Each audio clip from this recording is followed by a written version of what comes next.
So what in the world do successful owner-operators have in common? Failure rates for owner-operators are through the roof. 5.5 out of 10 owner-operators will fail within their first 24 months working in the US, and 3 out of 10 will fail in Canada. So what in the world do successful owner-operators have in common? So number one, a successful owner-operator takes the time to find a competitive pay package. I mean, it drives me crazy when I search for a job and 95% of the job boards will not post the company's rates. I mean, what is the secret? In the US, you should be making at least $1.95 per mile, and in Canada, you should be making at least $1.75 per mile with today's fuel prices. Now stay with me because I'm going to show you a pay statement of one of our current owner operators. I know you all love to see how much money other drivers make, and I will definitely choose one or two that are most recent. Number two, you need to make sure you have a fuel efficient truck. When I mean fuel efficient, I definitely mean an aerodynamic truck. So that means the Freightliners, the Volvos, the Kenworths, T680s, stay the hell away from those flat nose trucks. It will literally put you out of business. A truck running at 8 miles per gallon versus a truck running at 6 miles per gallon, both running 10 to 11,000 miles per month, means the difference of about $2,000 net.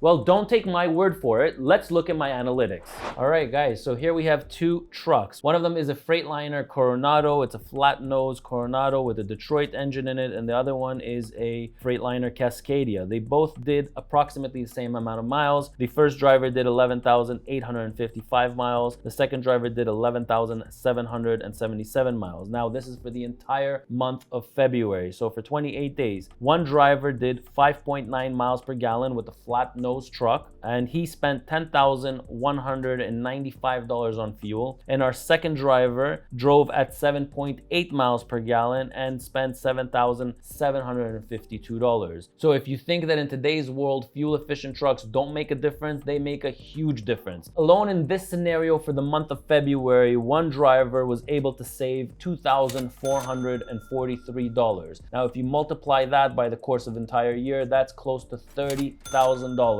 that this Cascadia is going to be spending less than this flat nose truck. Again, I'm all about aerodynamic trucks. They are extremely important to your success. Now, this video was done when the national average is about $4 US per gallon. Now, imagine if the price of fuel is going to hike up to $5 and $6 US per gallon. It's more and more and more savings. Number three, a good tax accountant. Now, this is a golden piece of advice. And if you're using a firm that does not specialize in trucking, you need to immediately transfer your file to a firm that only does trucking and owner operators. There are so many benefits to using a company specialized in trucking over just a regular tax firm. I will recommend the company below for my American and my Canadian friends. So what I've done, I'm trying to simplify your life. I've created a form below. All you got to do is put your name, last name, your email address, and a phone number. And the second you hit submit, it will automatically go to this tax firm and let them contact you. Number four, I see more and more successful owner operators having a diesel or a battery pack APU unit. So this is a battery pack APU unit, and this is a diesel APU unit.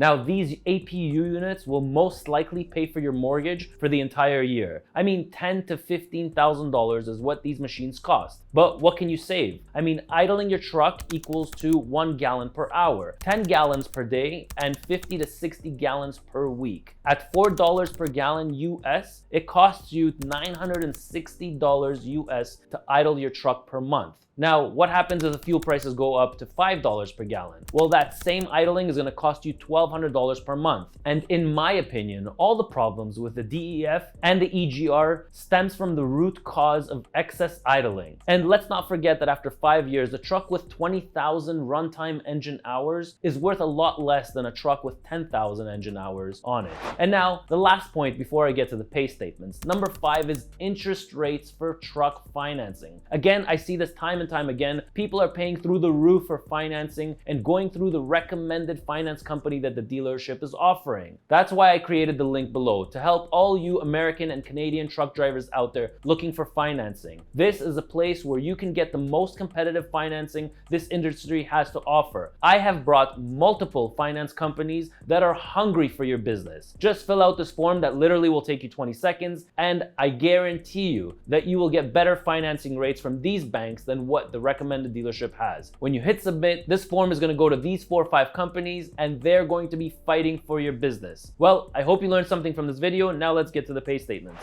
All right, guys, pay statement time. So this is a 15-day pay statement from February 1st to February 15th. This is an owner-operator working in a van reefer division where you get paid $1.55 per mile. Plus here you can see that there's a 14-cent fuel surcharge. Okay, now also keep in mind that we do give discounts for fuel. It's 25 cents off per gallon in the US and another 7 cents off per liter in Canada. So now that you know what we're paying, let's get into the pay statement. So this driver produced 6,726 miles. He grossed out $11,877. That's with the base plus the fuel surcharge. Here is his deductions: disability insurance, buy down insurance, his fuel in the US, some cash advance that he took, and then he paid for some sort of parking fee that he had. So the driver netted $7,020 as an owner operator here in our fleet in 15 days. So is it worth it for you to become an owner operator? Only you can decide. So now that you've seen the pay statement, you have what to compare to. So you can just compare this to your pay statements and see whether or not this driver made more than you, less than you, or equivalent to you. Again, if you are in the US and you're comparing these rates to what you're making in the US you should be making a lot better than this. I think your base rates there are about $1.95 per mile and everything is paid for just like in this statement.